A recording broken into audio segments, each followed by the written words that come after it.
isengesho ribanziriza isengesho tuvuga turi guha ryavu umugisha.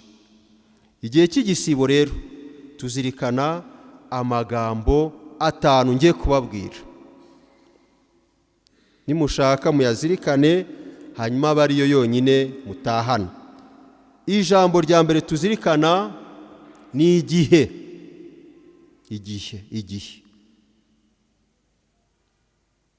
Ni igihe kingana gute cy'iminsi ngahe? 40. Maze rero iyo minsi 40 ntimukayibare rimwe kabiri nk'iminsi 40. Oya, ni igihe cyose umuntu amara mu byiza, mu bimuremerera, agendana n'Imana. Niyo minsi 40. Muri iki gihe cy'igisibo tuzirikana igihe Imana yaguhaye, igihe Imana yampaye. Ijambo rya kabiri tuzirikana mu gihe cy'igisibo ni ukwisuzuma. Buri gihe cy'igisibo nicyo gihe nari ngiye kuvuga ngo ndenga kamere Imana yongera kuduha kugira ngo twisuzume. Si ukwisuzuma gusa ku byaha, ariko ni ukwisuzuma kuwuriwe, kuwo ndiwe. Murabizi neza ko umuntu ntabwo azabaho nk'umusozi. Byanga byakunda iminsi yacu yose ibariwe ku mitwe y'intoki. Ibyo bintu murabyemera? Murabyemera ko iminsi yacu ibarirwa ku mitwe y'intoki? Ubu muri twebwe wicaye hano, Imana nimugirira ubuntu ntabwo uzarenza imyaka 110. Imana niba rwose yaguherekeje nuyigezayo rwose tuzaguhimbaza mu buryo budasanzwe. Ariko umenye ko iminsi yacu ibarirwa ku mitwe y'intoki. Kwisuzuma rero ni iki gihe cy'igisibo. Nyagasani, ni gute mbanye nawe? Nyagasani, ni gute mbanye n'abagenzi banjye? Nyagasani, iyi myaka yanjye uko ingana, ese uracyari mu mateka yanjye? Kwisuzuma iki gihe cy'igisibo duhimye iminsi 40 ni igihe cyo kwisuzuma.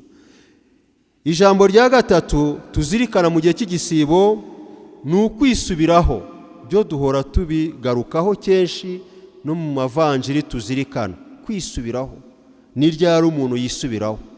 Ni igihe amaze kwisuzuma, ni igihe amaze kumenya umubano we n'Imana n'abantu, agafata umwanya akisubiraho, akarushaho kuba mwiza ku mutima no ku mubiri. Ijambo rya nyuma tuzirikana ni ukugarukira Imana. Ntabwo mvuga kugarukira Imana kwa kundi, oya, ariko mumenye ko n'ubuzima bwacu bwose burya ni ukugarukira Imana. Niyo nyota y'umuntu muzima. Ukunda Imana n'abantu, ako kantu kitwa kugarukira Imana twese karaduherekeza. Ngaya magambo 4 aremereye cyane asozwa n'impuhwe z'Imana.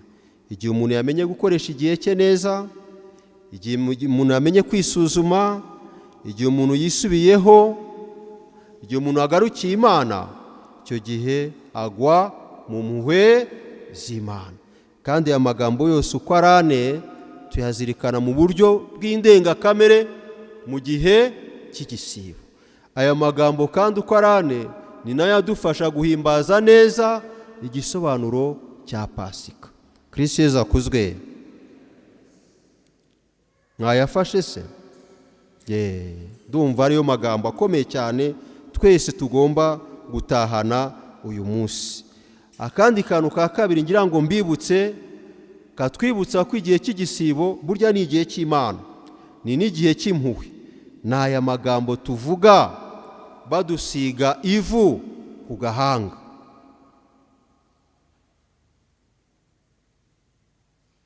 Murayibuka? Nimugarukire Imana maze mwemere ivanjiri. Cyangwa se muntu, ibuka ko uri igitaka kandi uzasubira mu gitaka. Kaya magambo aremereye cyane, yantunguye cyane. hano wenda iwacu ntabwo turumva uburemere bwayo, ariko hari igihugu igihe cyose tugeze ku wa gatatu w'ivu nicyo gihe kiliziya iba yuzuye abantu b'ingeri zose, abisilamu, abadive, abayehova, abaki, kuko bose bisanga muri iri jambo, umuntu ibuka kuri igitaka kandi uzagisubiramo, kuko buri muntu wese byibuze n'igihangange aho kiva kikagera kiba kizi ko iminsi yacyo ibarirwa hehe ku mitwe y'intoki. Uzapfa, uzasubira aho wavuye, uzasubira mu butaka. Uyu muhango rero tuwukora ni umuhango udasaba ko umuntu aba yarahawe amasakaramentu. Tabeshyara guhera ku mwana kugeza ku musaza, uyu muhango umukorerwaho ukamwibutsa ko kuva waravutse wavuye mu butaka kandi uzasubira. Ni igihe gikomeye cyane Imana yongera kutwibutsa ko abo turi bo tubeshejweho n'impuhwe z'Imana.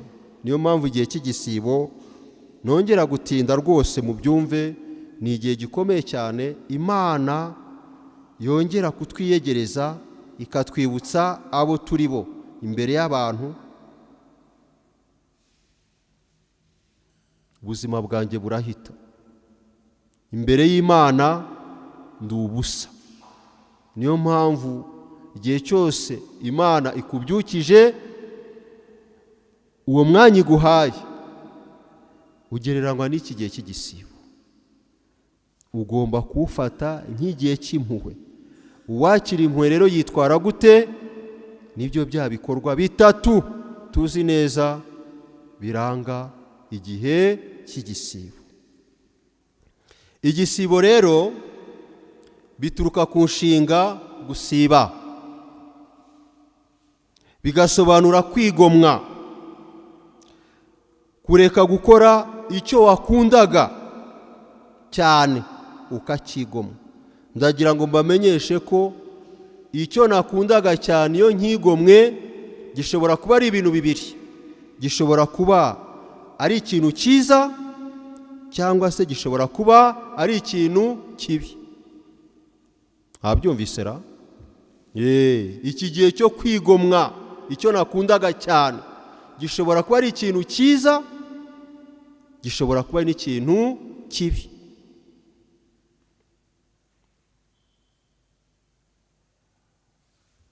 Niyo mpamvu natwe iyo tugeze hari iwacu, ikintu kiranga ko twigomwe, akaboga ntabwo kaboneka ku meza uyu munsi.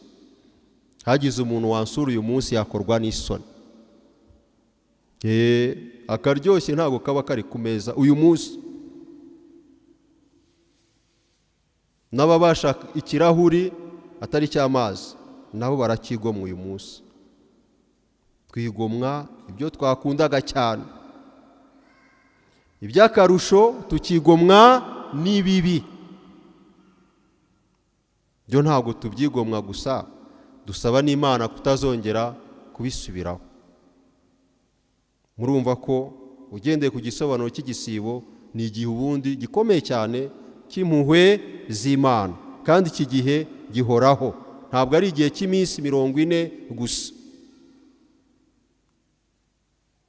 Ese igisibo nikirangira tugahimbaza Pasika, si urugendo ruba rukomeje rwo kuva mu bibi tukihambira ku byiza. N'igihe ushaka gusenga byimazeyo ukajya mu butayu, ntabwo wigomwa icyaha gusa, ahubwo urekana bya bindi byose wihambiraho. Hari umuvandimwe dukunda cyane kuko aracyariho, ni umwe muri twe, yagiye mu bundi butumwa hanze, ariko twaramukundaga cyane, na n'ubu tuzakomeza tumukunde, kubera ko igihe cy'igisibo nicyo gihe gikomeye cyane yarekuraga ibintu byiwe byose bishya, agahera kuri ka kambaro akagaha umuntu, agahera kuri ka kantu yakundaga akagaha umuntu. Cya gihe cy'igisibo iyo cyageraga twese twaramusuraga, kuko twabaga tuzi akantu twese tugiye gukurikira. Ariko uko iminsi igenda yicuma yagiye atwigisha natwe ngo igihe cy'igisibo ni igihe cyo kurekurana na bya bintu byose twihambiraho. Murazi ukuntu bibabaje, dore inzira y'umusaraba ubundi twese tuyikora gake gashoboka, ugasanga umuntu arangije igihe cy'igisibo adakoze na rimwe inzira y'umusaraba. Ni igihombo gikomeye cyane, ni ukunyagwa zigahera. Kuko nubwo bwose twese turi abakristo, ariko ntabwo dufite imbaraga zimwe zo gukora inzira y'umusaraba buri wa gatanu. Igihe cy'igisibo rero ni igihe gikomeye cyane. Size uturimo twanjye, ndanyarutse nje mu nzira y'umusaraba, nje kuzirikana umubano mfitanye n'Imana n'umubano mfitanye n'abagenzi banjye. Ntitugakinishe rero cyangwa ngo dusibe iyi nzira y'umusaraba. Ndasoza rero mbabwira umuhango w'ivu. Umunsi wa gatatu uyu w'ivu ni utwinjiza nyirizina mu gihe cy'igisibo, ari cyo twita igihe cy'impuhwe z'Imana, yongera kutwibutsa abo turi bo. Bakristo bavandimwe, uko umuntu yaba ameze kose, tujye tuzirikana ko amateka y'ubuzima bwacu arushaho kugira igisobanuro n'uburyohe iyo twayashyizemo Imana. Iyo twayirukanyemo Imana, ntabwo twongera kwibuka ko turi ubusa, ko iminsi yacu ibarirwa ku mitwe y'intoki, ko turi ibiremwa bitambuka bigasimburwa n'abandi, ko turi ibiremwa biri mu rugendo nyobokamana, kuko turavuka tukabaho tukitaba Imana, ariko ukwemera kwacu kukongera kutwibutsa ko impamba naharaniye hano ari izamperekeza hehe mu ijuru. Iyo wirukanye Imana rero mu gisibo cyawe, ari cyo amateka yawe, nta nubwo uzigera umenya agaciro k'impuhwe z'Imana. Igihe cy'igisibo dutangira ku wa gatatu w'ivu, nicyo gihe Imana yongera kutwibutsa ko uko ibyaha byanjye byaba bingana, iki gihe twita cy'iminsi 40 cy'igisibo nicyo gihe tuboneraho mu buryo bw'agatangaza imbabazi z'Imana. Niyo mpamvu niba hari igihe gikomeye cyane twakagombye kugarukira Imana, tugahabwa kenshi isakaramento rya penetensiya, ni mu gihe cy'igisibo. Kristo Yesu akuzwe, ni ingirakamaro pe.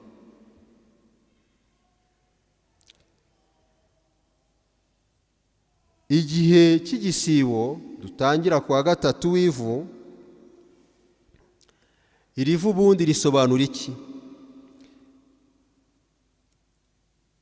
Ritwongera kutwibutsa ko imbere y'Imana turi ubusabusa, twavuye mu busabusa, tubeshejweho n'impuhwe z'Imana. Uwisize rero iryo vu aba yiyemeje ko ari ubusa mu maso y'Imana, agomba imbabazi z'Imana kandi akaziharanira. Cya kimenyetso dukorerwa no ku gahanga imbere y'Imana, padiri uri ubusa, ugomba guharanira imbabazi z'Imana kugira ngo uronke n'impuhwe zayo. Kristo Yesu akuzwe. Kwisiga ivu rero ni ikimenyetso gikomeye cyane mu kwemera kwacu, kuko cyongera kutwibutsa ingabire yo kwicisha bugufi. Kandi iyo umuntu aharanira iyo ngabire abahamagara impuhwe z'Imana. Burya kwicisha bugufi bihamagara imbabazi, kwicisha bugufi bigahamagara impuhwe z'Imana. Tubibonera rero mu gihe gikomeye cyane cy'igisibo. Niyo mpamvu igihe cy'igisibo ni igihe gikomeye cyane cy'impuhwe z'Imana. Ndagana rero ku musozo, muntu ibuka ko uri igitaka kandi uzasubira mu gitaka, cyangwa se nimugarukire Imana mwemere ivanjiri. Igisibo ni igihe tugomba guhabwa kenshi penetensiya. Igisibo ni igihe tugomba gukora ibikorwa by'urukundo, dusanzwe tubizi, ariko si ibikorwa by'urukundo byo kwigomwa umwambaro cyangwa ibyo kurya, ariko ni ibikorwa by'urukundo bihera ku mutima. Se muzi ko mu bantu hari igihe nshobora kumara umwaka wose ndi mu makimbirane n'umuvandimwe wanjye, kumusuhuza bikaba nk'igikomere. Igikorwa cy'urukundo cya mbere ngomba gusaba Imana ni ingabire zo gusuhuza uwo muntu, kamwaramutse ka mu gitondo, mwiriwe yo ku manywa, amakuru nkabimuhata. Kiba ari igikorwa cya mbere cy'urukundo, mbere y'uko ngaburira abashonji n'ibindi n'ibindi.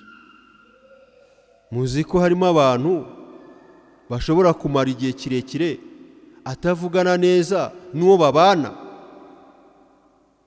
Tugiye kutuvugira ibintu? Oya.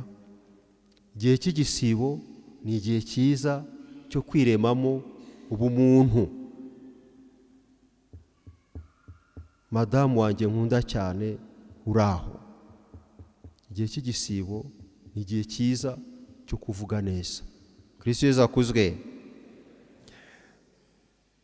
Igihe cy'igisibo ni igihe cyiza cyo gukora ibintu byiza. Uri umukozi, ni ukuri ihangane muri iki gihe cy'igisibo kikubera igihe cyo kuvugurura umutima wawe, ukora utuntu twiza. Uri umukoresha, harimo abantu bagera ku kazi, abakozi bagakangarana. Ni igihe cyiza cyo kwinjira mu mutima wawe ukaba umuntu utanga umugisha, wabumbura akanwa kawe abantu bakanezerwa, wasuhuza abantu bakabahuye n'Imana y'u Rwanda. Nta handi hantu tubikorera, ni iki gihe cy'igisibo. Icyanyuma nshorejeho, igihe cy'igisibo ni igihe gikomeye cyane. Muntu uri hano niwe ufite amateka asharira, iyi minsi 40 ni igihe gikomeye cyane. Tubwira Yezu tuti, Nyagasani, dore amateka yanjye arasharira bitewe n'iki n'iki n'iki n'iki. Ndakwinginze igihe cy'igisibo nzahimbaze Pasika, aya mateka yanjye warayahinduye mashya. Ni iki gihe cy'igisibo. Murumva ko igihe cy'igisibo ni n'igihe gikomeye cyane turonkeramo mu buryo bw'indengakamere impuhwe z'Imana. Nyagasani Yezu nabare namwe.